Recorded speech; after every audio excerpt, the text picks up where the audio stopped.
Welcome. In this tutorial, we're going to review how to upload evidence for the Type 2 and Type 3 student growth portions of your evaluation.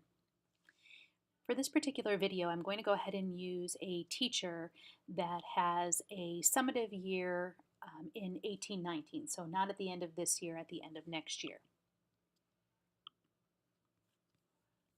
Just to quickly review, in the student growth area, you'll see for tenured teachers, there are two sections, one for the first year of the summative cycle and one for the second year of the summative cycle.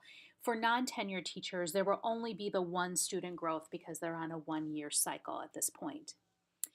So for this year, you'll notice we have a Type 2 and then the Type 3 area. Now this is for an educator who is on Category A, where they have a Type 2 and a Type 3.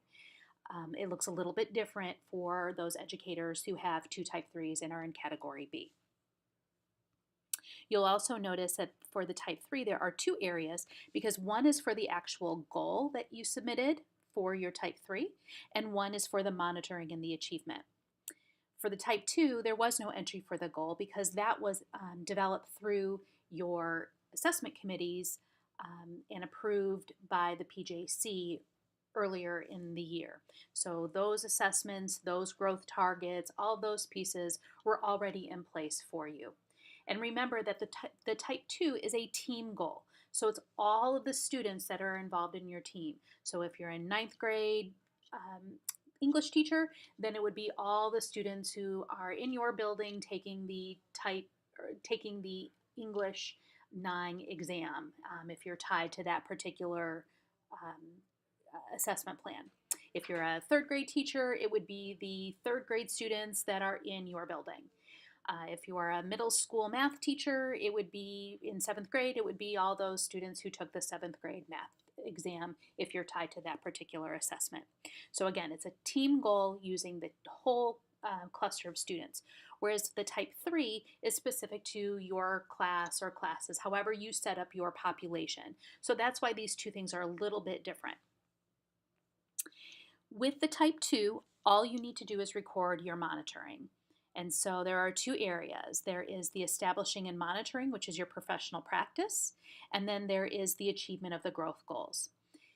In another video, you will see how you can pull up your report, if it's going to be available to you on Decision Ed, to enter into this particular area. So I'm just going to click into that, and you'll see that there's this area here where you're going to need to what we call self-rate.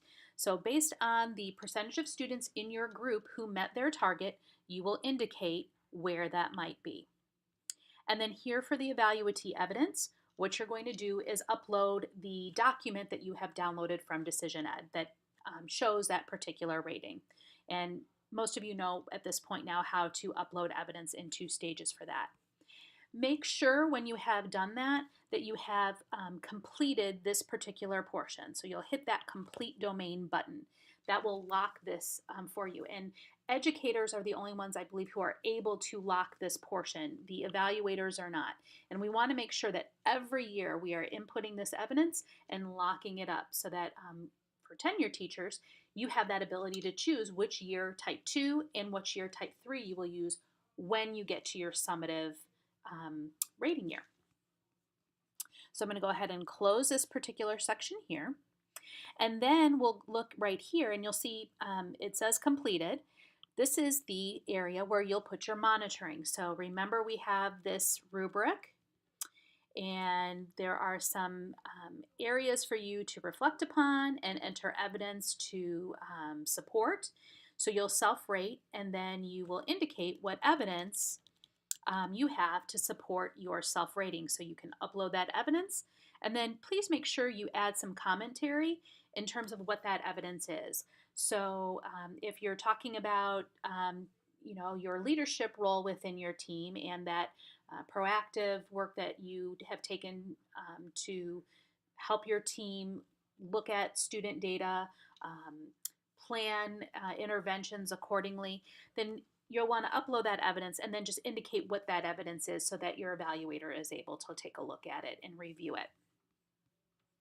Once again, when you are done uploading that evidence for your Type 2, you'll hit that complete domain button. Now for the type 3 portion. Remember, as we said here, this is where you put your goal. And I do want to show you one particular portion of this goal that I know is causing some confusion for folks. In other versions where some folks are finishing their summative year this year, you may still have at the bottom of the goal area your evidence of completion or evidence of how the students fared on your type 3 assessment. We have taken that out moving forward.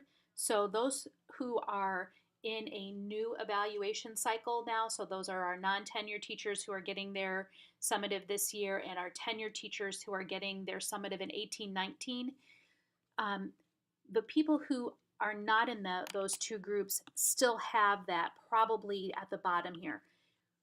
Make sure you put your monitoring in the area for monitoring and your final results in the area for final results. What we wanted to avoid when we took it out for these new years is we didn't want you to have to duplicate putting it in this goal area and in the monitoring area.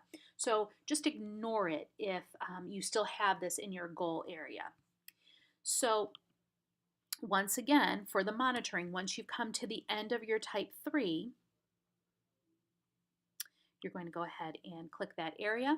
And just like with the type 2, there is an area for you to input how your students did and make sure that you upload the evidence that shows things like their pre-assessment, their targets, for each student, your post-assessment data, and probably some you may want to show some of that in-between data, those 4 data points that we indicated in the rubric. So a nice tracking sheet would be a great thing to put here so that you can have a conversation about how students moved along during your interval of instruction.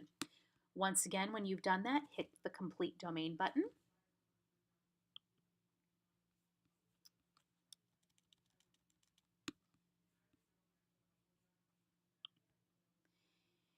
And when it's time to put in the evidence as to your professional practice around your type 3 SLO, this is the place to do it.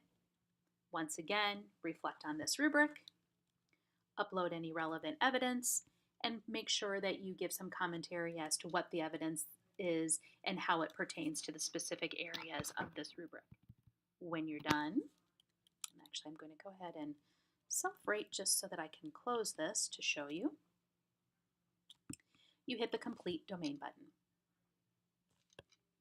And that's all there is to it for uploading your evidence. One last piece, though, for our tenured educators, depending on what evaluation year you're in, or when you're going to be getting your summative rating, I should say. If you're tenured, you'll see down here in the summative area, there will be a checkbox for you, the educator, to indicate which type 2 and which year type 3 you want to utilize.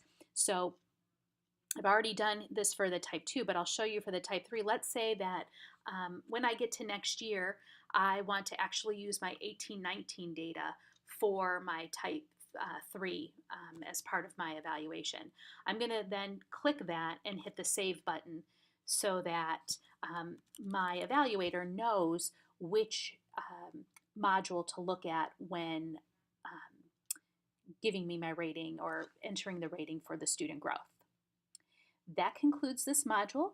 If you have any questions about the navigation of your account, you're not sure where things go, please make sure that you reach out to your building administrator or to the professional development department. If you're having any kind of concerns with maybe you're missing something or something won't open, make sure you go to the Human Resources webpage. There's a Stages link there where you can let them know that there is an account issue so that they can get it to the Stages company and get that fixed for you. Thanks for your attention today and have a great day.